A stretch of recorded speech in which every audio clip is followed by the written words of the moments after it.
уюштуруп атат. Негизи эле ушул 30 жылдыктын мааниси жана мындай Венеция комиссиясында ушул 30 жылдыкты уюштурууга катышып аткан турбайбы? Ошол иш чаранын орду деги эле ушул бүгүнкү иш чаранын максатына. Бүгүн эми өзүңүздөр билгендей эл аралык конференцияны өткөзүп атабыз. Өзүңүздөр айткандай эле ошо 30 жылдык конституцияга арналган мааракенин бири болуп атат. Өзүңүздөр билгендей президенттин указы чыккан бул боюнча ушул жыл бою ушундай иш чаралар өтө берет. Эми конституциянын маанилүүлүгү бул эң баш мыйзам. Баш мыйзам өзүңүздөр билгендей 1993 жылы майда кабыл алынган бул конституция. Эми канчалык конституциянын жаңы редакциялары чыкпаса дагы ушул конституцияны биз эгемендүүлүккө ээ болгондуктан баштап кабыл алган нерсе эң негизги мазмундуу нормалардын баардыгы ушул күнгө чейин сакталып келатат. Ошон үчүн айтып кетчү нерсе биз Кыргызстанда ушу конституция бар болгону бул өзүнчө эле бир жакшы бир нерсе деп айтып кетишибиз керек. Экинчиден бүгүнкү өткөрүлүп аткан ошо эл аралык конференцияга 15 мамлекеттин конституциялык соттун судьялары келди.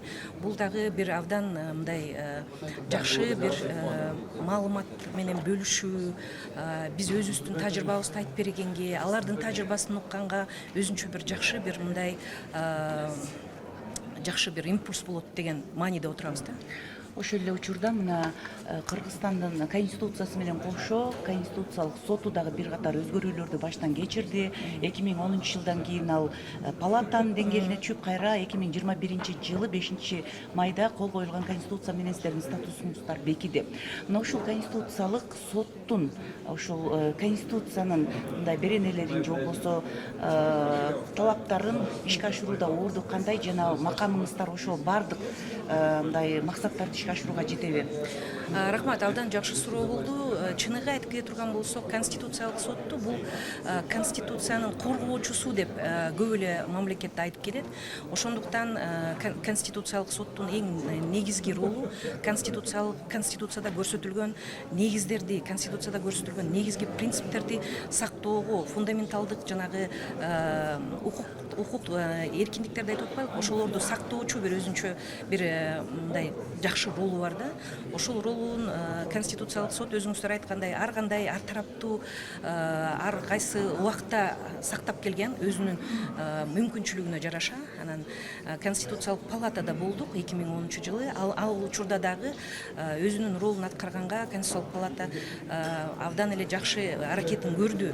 Эми 21 жылы кайра өзүбүздүн макамыбыз конституциялык сот кайра келгени бул дагы бир жакшы нерсе да. Анткени биз чыныгы суд болгондой болдук. Көз карандысыз өзүбүздүн мындай ыйгарым укуктарыбызды аткарганга да өзүнчө бир жакшы өргө түзүлдү да. Анан айтып кете турган болсок, бүгүнкү ыйгарым укуктары конституциялык соттун менимче жетиштүү, толук деңгээлде, толук кандуу өзүнүн функциясын, өзүнүн эми мазмунун вазипасын деп коелук, вазипасын аткарган.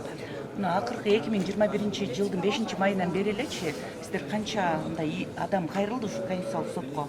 21 жыл? Жаңы кабыл алынган сиздер макамыңыздар өзгөргөндөн бери. Айтып кетчү нерсе, кайрылуулар көбөйүп атат. 100дөн ашык кайрылуулар түшүп атат. Бирок буга чейин деле түшүп келген. Айтчу нерсе, конституциялык палата менен конституциялык соттун мындай көп деле айырмачылыгын биз байкаган жокпуз. Анткени биз соттой эле болуп иштеп келгенбиз. Атыбыз эле башкача болуп кетпесе, бирок азыркы учурда башка мамлекеттерге конституциялык сот болгонубуз бул абдан бир мындай жакшы нерсе менен кабыл алынып атат да.